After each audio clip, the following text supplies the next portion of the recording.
শিল্পী kitchen blog like করে subscribe করুন। আমি এখন কচু বাটা বানাবো। দেখুন দুটোখানে কচু আছে, তা আমি এই কচুটা বাটা দেখাবো না, এটা রেখে দিচ্ছি, এইটা দিয়ে বাটা দেখাবো।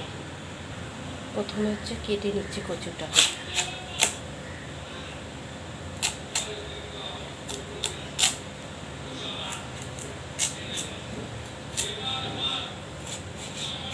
ভালো করে কেটে নিচ্ছি, একটু বেশি বেশি করে ফেলে দিচ্ছি যাতে না গলাটা চুলকায়।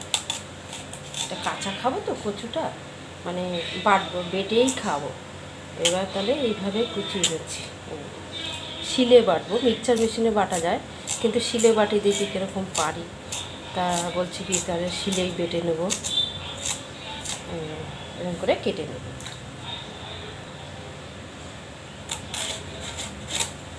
একটু বেশি বেশি করে কেটে দিচ্ছি, তাহলে গলা ধরতে পারে।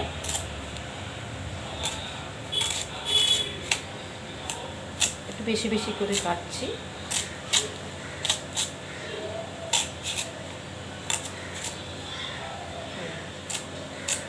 পাতলা পাতলা করে, তাহলে বাটতে সুবিধা হবে। মিক্সচার মেশিনে দিলে একটু তাড়াতাড়ি হয়ে যেত, কিন্তু শিলে বাটলে একটু দেরি হবে, তাই বলি কি শিলেই বাটি, কী করবো। এটা এরকম করে কেটে নিই, এইটুকুই বাটবো, আর বেশি বাটবো না। কাটা হয়ে গেল, এবার নারকেলটা ফাটিয়ে দিই।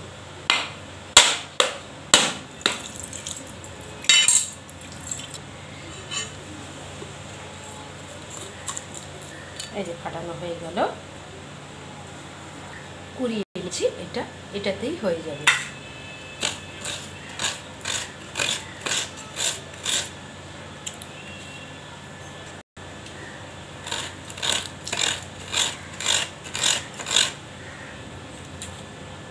নারকেল কুড়ানো হয়ে গেছে, এবার কচুটা নিয়ে নিচ্ছি শিলে।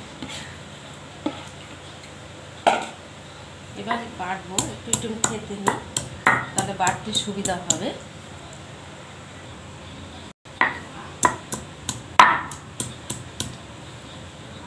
এবার বিয়ে নিচ্ছি।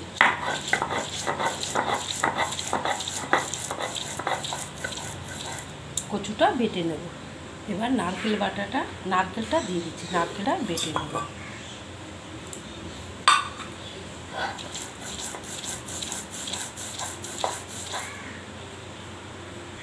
সর্ষে দিয়ে দিচ্ছি। এই যে ফ্রিজ থেকে একটু লঙ্কা দাও তো। এই যে পোস্ত দিয়ে দিচ্ছি। এবার বেটে নেব। এবার একটুখানি জল দিচ্ছি, একটুখানি, এবার বেটে নেব সর্ষে আর পোস্তটা।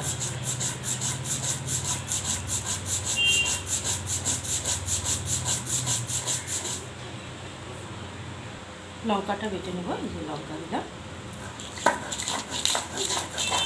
কচুতে তো একটু লঙ্কা দিতে হবে।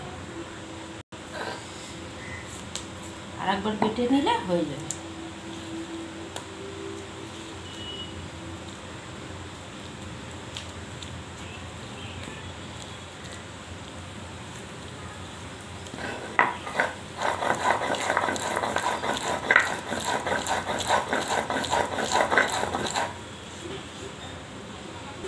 একটু সর্ষের তেল দিয়ে দিচ্ছি, ভাত খাওয়ার সময় মেখে নিলে ভালো হবে।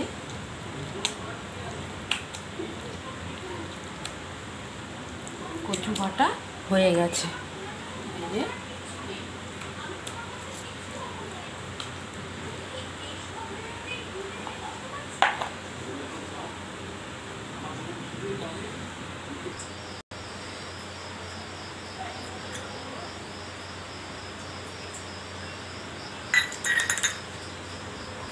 কচু বাটা হয়ে গেছে।